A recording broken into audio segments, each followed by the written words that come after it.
Hey everyone, it's LS, and this is the RNG versus KingZone game number 3 of the MSI Finals 2018. I'm joined by Fnatic's top laner, Bwipo, and just as in previous VODs, we are not going through the pick and ban draft process, but rather we are talking directly about the team compositions and what each team is trying to achieve. So, in this game, we have a little bit of a change-up now for KingZone. They have the Gangplank that offers the insurance in late game. He's picked into Shen, he's going up against a Shen. Skarner still present for RNG. Ezreal is also present for RNG. And then you have Prey and Gorilla on the Varus Tahm Kench yet again. So, KingZone, this time around, if the game goes really late, I think it's quite difficult for RNG to win, outside of Xiaohu just having an enormous engage. So they have that late game insurance, I think, available to them. In the mid For game, sure. I think if Khan is ahead, it's again virtually impossible for RNG to achieve anything. If Khan is quite ahead, which he should be able to get ahead with these jungler matchups and the top lane matchups. So I think a lot of pressure is on Xiaohu to make something happen or to get ahead, or Uzi. But I don't think that RNG has the same luxury that they had in game number 1 and 2 of just being able to coast straight into the late game or being able to just survive early game shenanigans and then come out ahead in mid game. I also think that Uzi's mid game priority in this game is a little bit weaker than in previous games because I think that the way that KingZone can resist it is enhanced and that I didn't have the same tools available to them in game 1 and 2. I think what's really important to me is the mismatch on mid lane. I think Sion has a lot of pressure on Vlad early, and if Skarner can't get anything done, I think it's going to be impossible for him to contest 2v2s against Gangplank Sion, because normally Skarner into Trundle means that you usually ult a squishy laner for Skarner and then just one-shot them before Trundle can get into the fight, but both their solo laners have ways of surviving the ultimate, surviving the suppressed, and then Trundle just turns it around with his ulti, which means that after level 6, I think all 3 lanes of KingZone should be having priority. Yeah, they should. And I don't know what Karsa is going to end up doing here in order to make stuff happen. But Peanut on the Trundle, not on the Sejuani.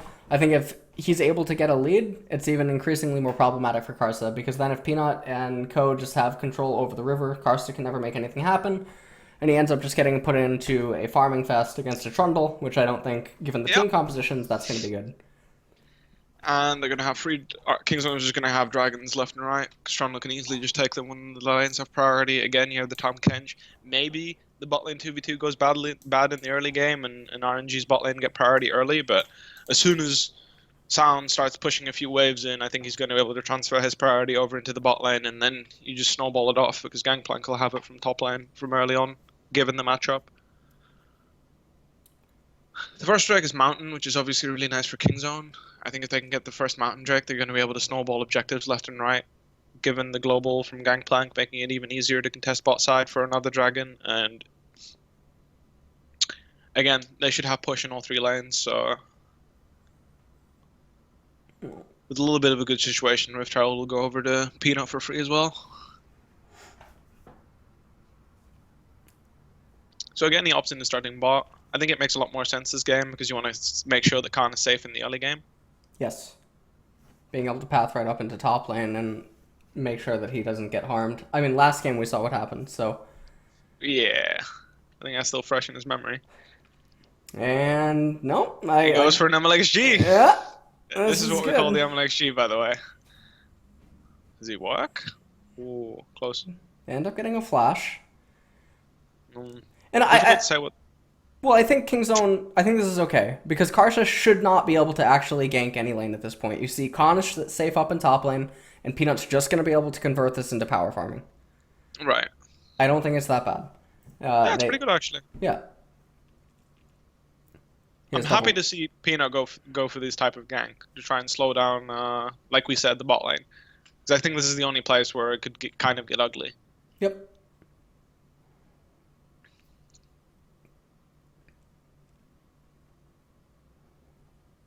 Oh, I remember this. I watched this. Oh, Jesus. No, no. This was painful to watch.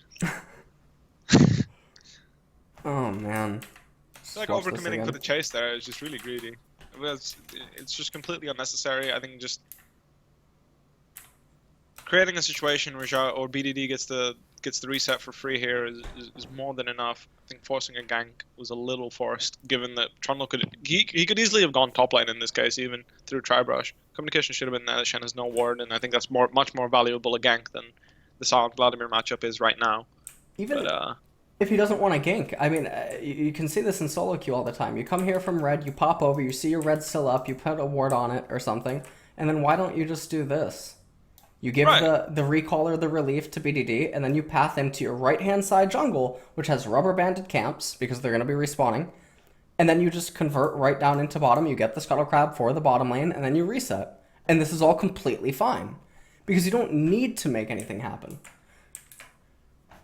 I agree. It makes sense to me that he starts red if he wants to force on top lane, given how aggressive Let Me is playing. Yep. But skipping the Krugs here for a mid lane gank seems rather unnecessary. Especially given how this matchup goes. Like around level 5, Silence mid lane priority becomes really hard to contest for anybody because of how safe you can just push in the wave and leave. Yes. And how oppressive his poke is, so forcing this gank here was a little odd. I even think that right here, if Peanut commits his flash, he could even trade a kill. But he didn't want to commit his flash to trying to kill Xiaohu. So he ended up just losing a free kill, giving... And now he paths onto the left-hand side because you gotta get that Spire. So that's... alright. Well...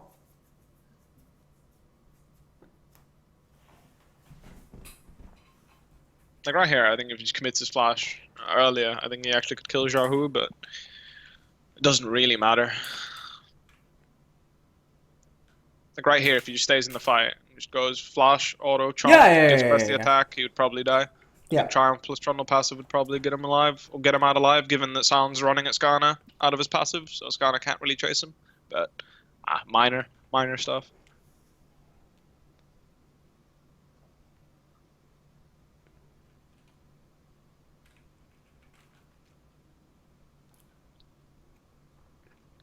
Bottom lane falling behind in CS. I think that's kind of normal. I think that much of a CS deficit in the John and Tom Kench matchup is more than acceptable.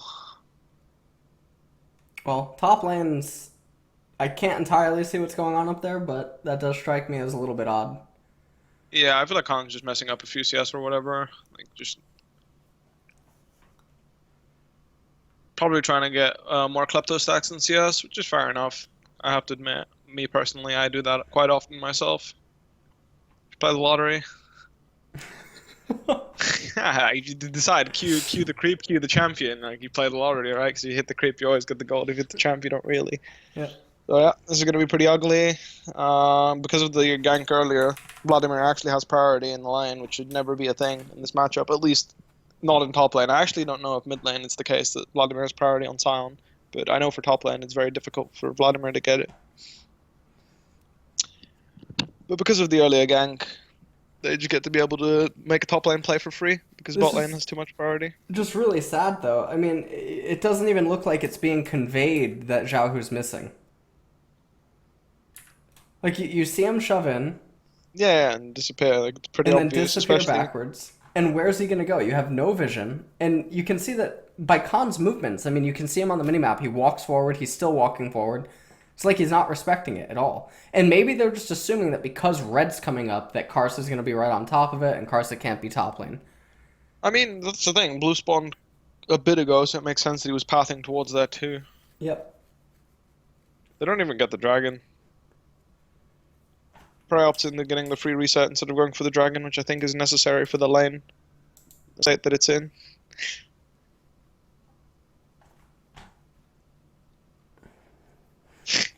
That image.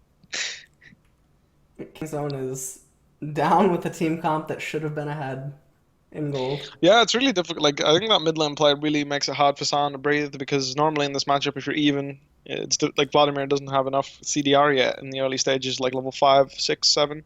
If you get a good reset, then you have like Catalyst against CDR boots or whatever, and it's just not possible for Vladimir to match in terms of pressure. Like, you just out trade him straight up.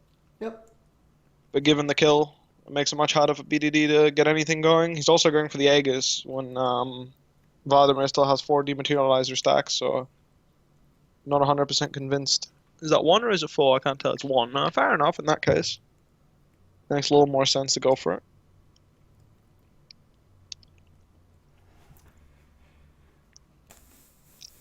So here's Peanut trying to get bot lane priority going for them because they really need Tom Kench to be enabled to be able to do anything on the map because Vladimir has full control of a mid lane 1v1 matchup right now. Because Vladimir is too strong, the 2v2 is not possible either for KingZone, so... An RNG are going up mountain. What? Go ahead. Next one's an Infernal as well, so...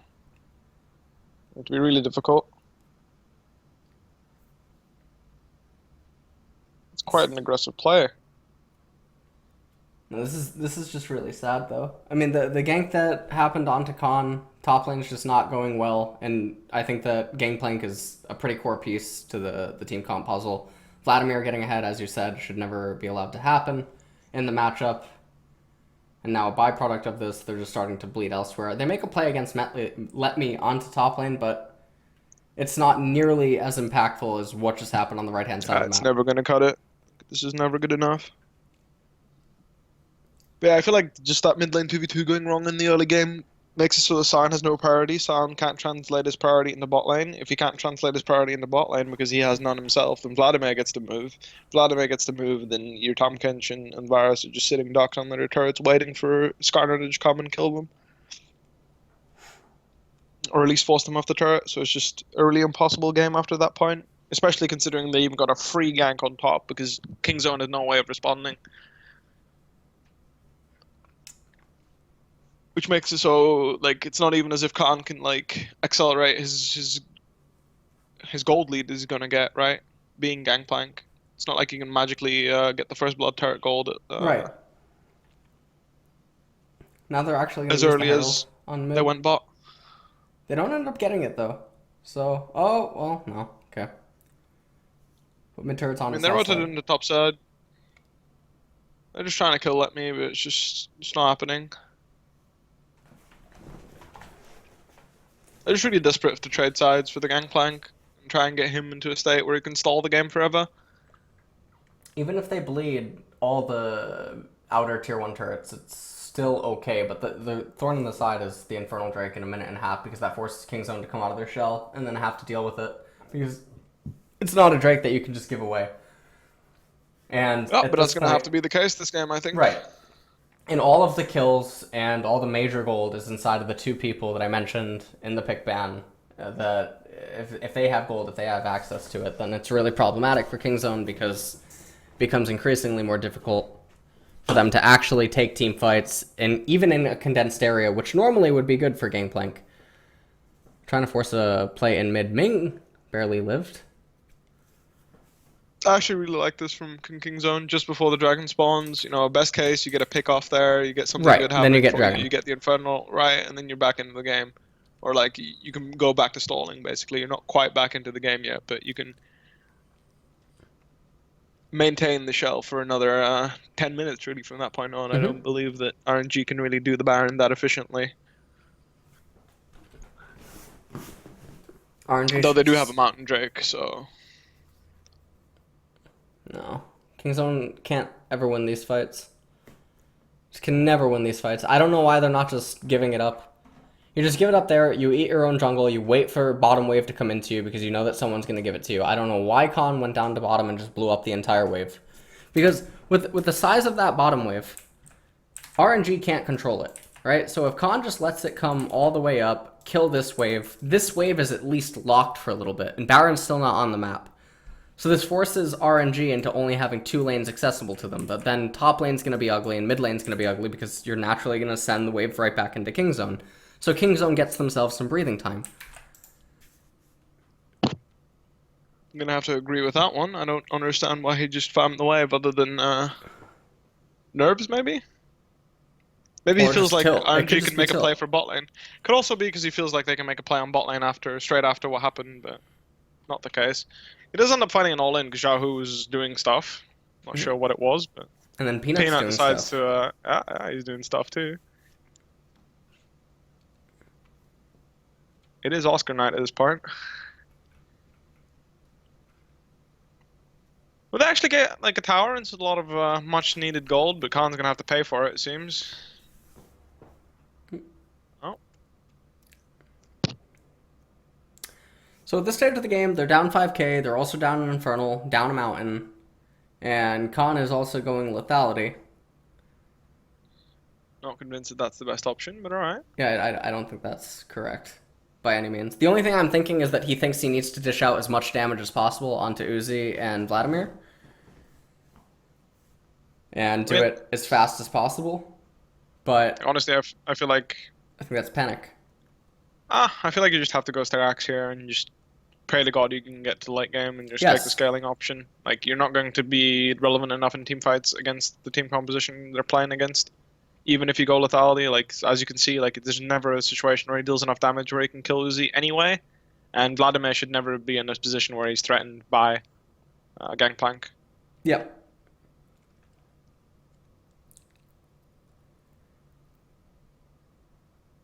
So I think just taking the scaling option and trying to get into the crit chance even, possibly, later on with Essence Reaver Infinity Edge straight after the Star X or something like this is a little smarter.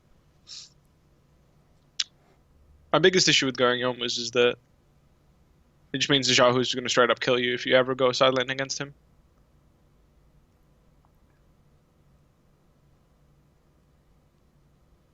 I mean, from this point, all the lanes actually look pretty good for KingZone. See that big wave? I mean, Khan's doing it again. Look, really, really big wave. It's going to kill this, and then it's going to kill this. The next wave, and then you farm it. Because you're denying CS from RNG. You're not giving them anything back. And you just slowly do this over and over and over. I mean, I see teams in NA and EU, they do it as well. They refuse to let waves just die. Even though KingZone's mindset right now should just be, we're trying to play another 15, 20 minutes.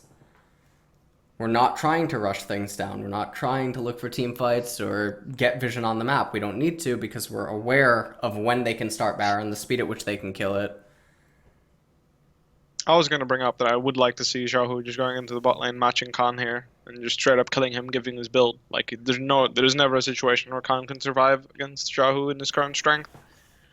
And he would even have to drop the turret 1v1 at a certain point against Xiaohu, so... Translating from the solo kill on side lane and a pick off on Peanut, they get Baron, and that's just the end of the game. I think they just ball down the line and actually just end the game. I don't think KingZone has any way of resisting a 5-man siege.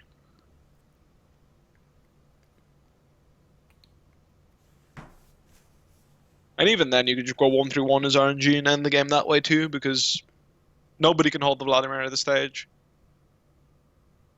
Nobody can hold Ezreal at this stage, because he's 3 levels up on Varus. Right. Like, it's just...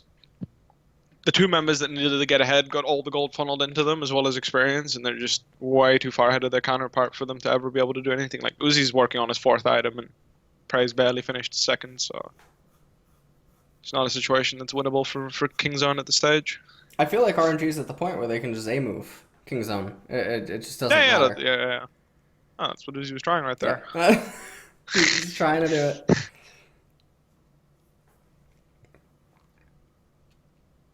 All the lanes look really, really good for RNG right now. So it's not even like KingZone can just give up mid or bottom 2 and then wait, because top is ready to go as well. But it doesn't even matter because, as we just said, they're just going to A-move them. So, Peanut, .A award. Yeah. And, yeah. Peanut .A award. I don't know. His play has looked really, really, really poor in all 3 games.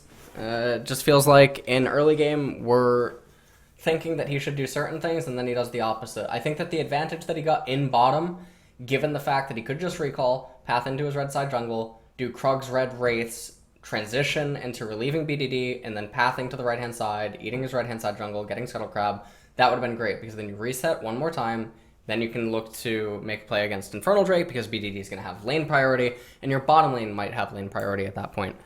But the lane allocate, or the way that they're handling the lanes in the early stages, the way that they're coordinating with Peanut, it's all really, really bad. And also, I think Khan, this is kind of 2 games in a row that he's played really poor early game. For sure. I think both matchups were favorable, or at least the Fiora game and the Gangplank game, right? The Cho'Gath Yes. game was very stale, but the two carry games that he did end up getting, and I suppose his signature picks, he kind of just got shit on by Let Me. He was getting pressured in from waves 1 till Yep. basically 4, or at least Let Me had control of all the waves up until like the 4th, 5th wave. And he was just never in a state where KingZone could rotate to his lane and get anything. Like they were always relying on playing around the bot side, and I feel like it shows that KingZone weren't practiced in that. At least at MSI, they got almost no advantages near the bottom side of the map. I agree. And whenever they can't rotate to Khan's lane, they were just not doing anything. I agree. I agree completely. All right, let's move on to game 4.